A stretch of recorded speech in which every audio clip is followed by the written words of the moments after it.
আসসালামু আলাইকুম রহমতুল্লাহ। আজকে হচ্ছে আমার গাড়ির পুরাতন টায়ারগুলো খুলে নতুন টায়ার ইনস্টল করব। তার জন্য পাওয়ার টিলারের চাকাগুলো খুলে ফেলা হচ্ছে। অনেক দিন খোলা হয় না, যার কারণে অনেক জাম হয়ে আছে, খুলতে একটু কষ্ট হচ্ছে। তারপরও খুলে ফেলতেছি। চাকা আমার দুইটাই খোলা হয়ে গেছে। এখন নাটগুলোকে চাকার ফ্রেমের সাথে লাগিয়ে রাখছি এবং টায়ারগুলোকে আমার ঘরের সামনে নিয়ে যাব। ঘরের সামনে নিয়ে যাওয়ার পরে রুম থেকে রেঞ্জ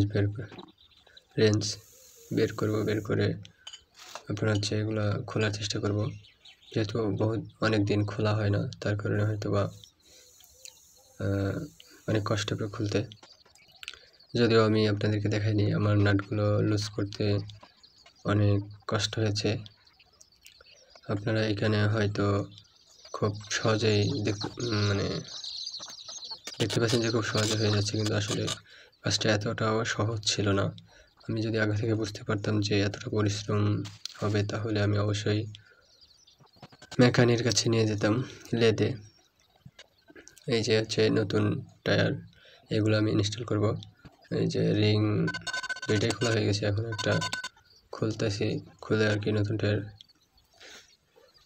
পরানো হবে।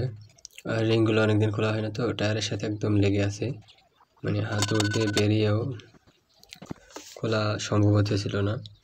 যাই হোক, অনেক কষ্ট করার পরে রিংগুলা খুলতে পারি। একটা খোলার পরে আরেকটা খুলতে বেশ অনেক কষ্ট হয়। দুইটা খোলা গেছে। নতুন টায়ার থেকে দুইটা যেহেতু একই ভাঁজে আছে, তাই একটা টায়ারের টিউব বের করে ঘুরিয়ে দেওয়া হয়েছে, যেন দুইটা টায়ার একইভাবে সেট করা সম্ভব হয়। টায়ার ঘুরিয়ে দেওয়ার পরে হচ্ছে আপনি এই যে রিং লাগাবো, রিং লাগিয়ে হচ্ছে আপনার নাট দিয়ে রিং এঁটে দেবো। তারপরে পাম্প দিলেই আমার টায়ার ইনস্টল করা হয়ে যাবে। এই যে একটা টায়ার ইনস্টল করা হয়ে গেছে। এইভাবে আমি দুইটা টায়ার ইনস্টল করে ফেলি। যদিও অনেক পরিশ্রম হয়, আসলে লোক না থাকার কারণে আমি তো এইভাবে ভিডিও করতে পারি না।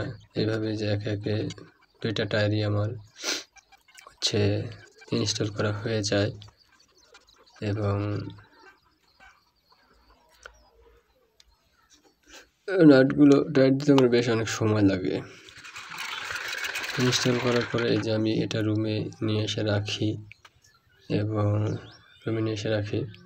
রাখার পরে আবার পরের দিন বাজার থেকে পাম্প দিয়ে নিয়ে এসে গাড়িতে সেট করে দিই। এই যে হচ্ছে আমার